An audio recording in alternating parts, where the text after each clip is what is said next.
ಈಗೊಂದು ಅಪ್ಡೇಟ್ ಬರ್ತಾ ಇದೆ. ಧರ್ಮಸ್ಥಳದ 6ನೇ ಪಾಯಿಂಟ್ ನಲ್ಲಿ ಮಹತ್ವದ ಸಾಕ್ಷಿ ಸಿಕ್ಕಿದೆ ಅನ್ನೋ ಮಾಹಿತಿ ಈಗ ಲಭ್ಯ ಆಗ್ತಾ ಇದೆ.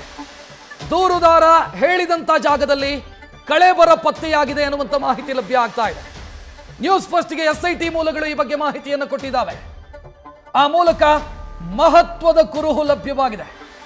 ಧರ್ಮಸ್ಥಳದ 6ನೇ ಪಾಯಿಂಟ್ ಅಲ್ಲಿ ಮಹತ್ವದ ಸಾಕ್ಷ್ಯ ಸಿಕ್ಕಿದೆ. ದೂರುದಾರ ತೋರಿಸಿರುವಂತ ಜಾಗ 6ನೇ ಪಾಯಿಂಟ್. ಇಲ್ಲಿ ಮಾನವ ದೇಹದ ಅವಶೇಷಗಳು ಪತ್ತೆಯಾಗಿದೆ ಅನ್ನೋದು ಸದ್ಯ ಸಿಗ್ತಾ ಇರುವಂತ ಮಾಹಿತಿ. ಆ ಮೂಲಕ ಇಡೀ ತನಿಖೆಯಲ್ಲಿ ಆ ವ್ಯಕ್ತಿಯ ದೂರಿನ ಅಸಲಿಯತ್ತು, ಸತ್ಯಾಸತ್ಯತೆಯ ಬಗ್ಗೆ ಪ್ರಶ್ನೆಗಳಿತ್ತು. ದಿಕ್ಕು ತಪ್ಪಿಸುವಂತ ಪ್ರಯತ್ನ ಮಾಡ್ತಿದ್ದಾನ ದೂರುದಾರ, ದಾರಿ ತಪ್ಪಿಸುವಂತ ಪ್ರಯತ್ನವನ್ನ ಮಾಡ್ತಿದ್ದಾನ ದೂರುದಾರ, ಇದರ ಬಗ್ಗೆ ಎಲ್ಲ ಚರ್ಚೆಗಳಾಗಿತ್ತು, ಪ್ರಶ್ನೆಗಳು ಎದ್ದಿತ್ತು. ಸದ್ಯ ಅಲ್ಲಿ ಕಳೇಬರ ಪತ್ತೆಯಾಗಿದೆ ಅನ್ನುವಂತ ಮಾಹಿತಿ ಸಿಗ್ತಾ ಇದೆ. ಹೆಚ್ಚಿನ ಡೀಟೇಲ್ ನೀಡೋದಕ್ಕೆ ನಮ್ಮ ಪ್ರತಿನಿಧಿ ಕಿರಣ್ ಫೋನ್ ಸಂಪರ್ಕದಲ್ಲಿ. ಕಿರಣ್, ಹೆಚ್ಚಿನ ಡೀಟೇಲ್ ಏನ್ ಕೊಡ್ತೀರಿ ಇದಕ್ಕೆ ಸಂಬಂಧಿಸಿ? 6ನೇ ಪಾಯಿಂಟ್ ಅಲ್ಲಿ ಇವತ್ತು ಉತ್ಖನನ ಸ್ಟಾರ್ಟ್ ಮಾಡಿದ್ರು.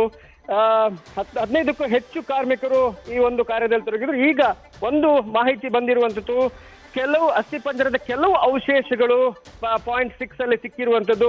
ಈ ಹಿನ್ನೆಲೆಯಲ್ಲಿ SIT ಅಧಿಕಾರಿಗಳು ತುಂಬಾ ಕುತೂಹಲದಿಂದ ಅದನ್ನ ನೋಡ್ತಾ ಇದ್ದಾರೆ. ಮತ್ತೆ FSL ಟೀಮ್ ಕೂಡ ಅಲ್ಲಿ ಬಂದಿರುವಂತಹ FSL ಟೀಮ್ ಆ ಎಲ್ಲ ಏನ್ ಬಿದ್ದಿರುವಂತಹ ಸಿಕ್ಕಿರುವಂತಹ ಸ್ಕೆಲಿಟನ್ ಕೆಲವು ಭಾಗಗಳಿದಾವೆ, ಅದನ್ನ ಒಂದು ಜೋಡಿಸುವಂತ ಕಾರ್ಯ ಮಾಡ್ತಾರೆ. ಮತ್ತೆ ಅದನ್ನ ಪ್ಯಾಕ್ ಮಾಡುವಂತ ಕಾರ್ಯಗಳನ್ನ ಮಾಡ್ತಾರೆ. ಯಾಕಂದ್ರೆ ಅದನ್ನ DNA ಟೆಸ್ಟ್ ಕಳಿಸ್ಬೇಕು ಅಥವಾ ಸೂಪರ್ ಇಂಪೋಸ್ ಮಾಡುವಂತಹ ಪ್ರಕ್ರಿಯೆನೂ ಆಗ್ಬೋದು. ಈ ಹಿನ್ನೆಲೆಯಲ್ಲಿ ಅದನ್ನ ತುಂಬಾ ಜಾಗರೂಕತೆಯಿಂದ ಅದನ್ನ ಒಂದ್ ಕಡೆ ಇದ್ ಮಾಡಿಕೊಂಡು ಅದನ್ನ ಸಂರಕ್ಷಿಸಿ ಅದನ್ನ FSL ಇದಕ್ಕೆ ಕಳಿಸ್ಬೇಕು, ಪ್ರಯೋಗಾಲಯಕ್ಕೆ ಕಳಿಸ್ಬೇಕು. ಈ ಹಿನ್ನೆಲೆಯಲ್ಲಿ ಈಗ ಕಾರ್ಯ ನಡೀತಾ ಇರುವಂತದ್ದು.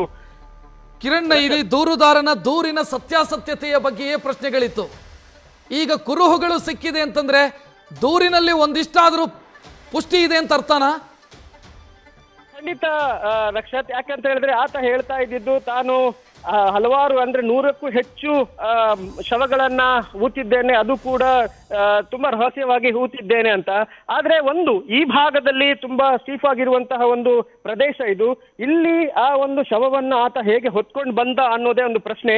ಒಂದ್ ವೇಳೆ ಆತ ತಂದು ಇಲ್ಲಿ ಹೂತಿದ್ದಾನೆ ಅಂತ ಆದ್ರೆ ಅದು ಒಬ್ಬನ ಕೈಯಿಂದ ಆಗುವಂತಹ ಇದೆಯಾ ಪ್ರಶ್ನೆ ಮೂಡುತ್ತೆ. ಹಾಗಾದ್ರೆ ಅವನು ಒಬ್ಬನೇ ಇರುವ ಅಂತ ಬೇರೆಯವರು ಇರಬಹುದು ಅನ್ನುವ ಒಂದು ಪ್ರಶ್ನೆ. ಈ ಹಿನ್ನೆಲೆಯಲ್ಲಿ ಅದ್ರ ಬಗ್ಗೆ ಕೂಡ SIT ಈಗ ಗಮನ ಹರಿಸಿರುವಂತದ್ದು.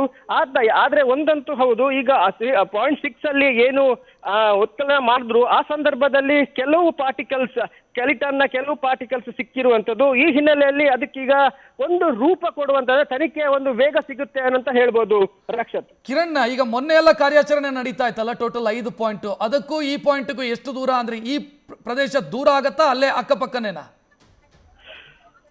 ರಕ್ಷತ್? ಪಾಯಿಂಟ್ 1 ಇಂದ ಪಾಯಿಂಟ್ 2, 3, 4, 5 ಅಲ್ಲಿಂದ ಸ್ಟಾರ್ಟ್ ಮಾಡಿದ್ರೆ ಇದೊಂದು 500 ಮೀಟರ್ ಅಂತ ಹೇಳ್ಬೋದು. 500 ಮೀಟರ್ ದೂರದಲ್ಲಿರುವಂತದ್ದು.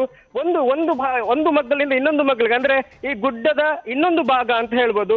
ಅದು ಕೂಡ ನದಿಯ ತೀರದಲ್ಲೇ ಈ ಒಂದು 6.6 ಇರುವಂತದ್ದು. ಅಂದ್ರೆ ಒಂದು 500 ಮೀಟರ್ಸ್ ಒಳಗಡೆಯಿಂದ ನಡ್ಕೊಂಡು ಬಂದ್ರೆ, ಕಾಡಿನಲ್ಲಿ ಒಳಗಡೆಯಿಂದ ನಡ್ಕೊಂಡು ಬಂದ್ರೆ 500 ಮೀಟರ್ಸ್ ಅಂತಾನೆ ಹೇಳ್ಬೋದು ರಕ್ಷತ್. ಥ್ಯಾಂಕ್ ಯು ಕಿರಣ್ ಮಾಹಿತಿ.